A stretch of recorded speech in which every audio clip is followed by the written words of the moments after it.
Do you have an inner critic? You know, that little voice in your head tells you not to do the cool stuff? I think quite often it's described as the devil on one shoulder and the angel on another.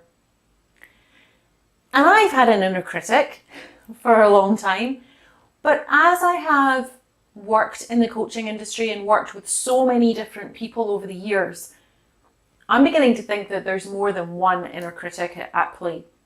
In fact, I know there is. I work a lot in self-sabotage.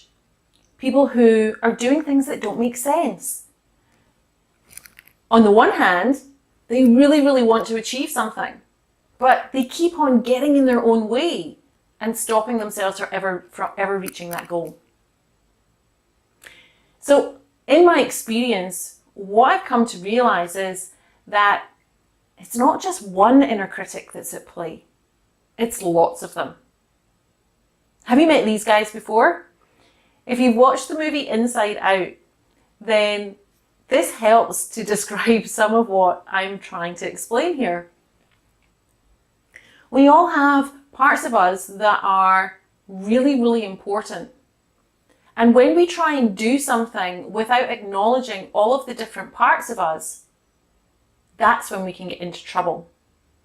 So let me use a personal example for you to try and explain this a little bit more. Like many women, I have over the years wanted to drop a few kilos. I certainly gained a few after I had my kids, and it was something that I kind of wanted to address. But no matter how I put the common sense in front of me of, do you know what? I know it's good for my health, and I know I'll have more energy, and I know that there are all these benefits of losing weight. Somehow I just couldn't do it. I couldn't make it important enough to actually do what I needed to do in order to get the results that I wanted to get. So the first thing I needed to do was find a way that I was motivated to take the action that I needed to. And that came back to my values. So if you've watched any of my videos before, then you'll probably see that there is a bit of a theme of values, and that's definitely where I come from in my coaching, from a values platform, foundation. The thing is, health, whilst it's important, wasn't really that high up on my list of priority values. But integrity was. Integrity was my top priority value. So if I could be motivated by my top priority value, then I'd be much more likely to succeed. And what I realized was that part of my job is to go every month and talk to patients of weight loss surgery about the mindset required for sustainable weight loss. Heck, I have even written a book about it. I have even written a book about the psychological blocks to weight loss and the mindset shifts required, yet I wasn't doing it myself. But the key for me was integrity. I didn't feel like I was in my integrity by showing up carrying this extra weight. So that was the key for me. But then these guys, remember these guys? These guys came back. And let me explain what I mean. I was angry. I was angry that I had let myself get to a point where I had to make a radical change in order to satisfy my top priority value and lose this weight.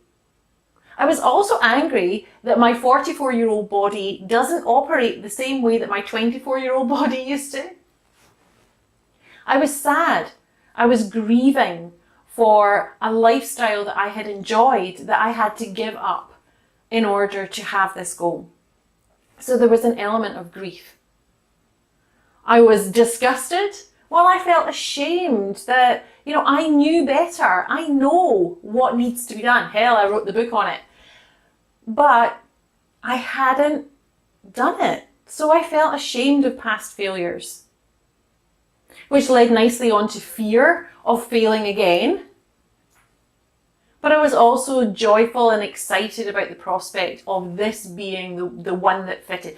Feeling not only okay in my own skin, but feeling like I could stand up in my integrity and say, hey, I wrote the book on this and I'm here in front of you now, helping you with the mindset shifts that you need for sustainable weight loss.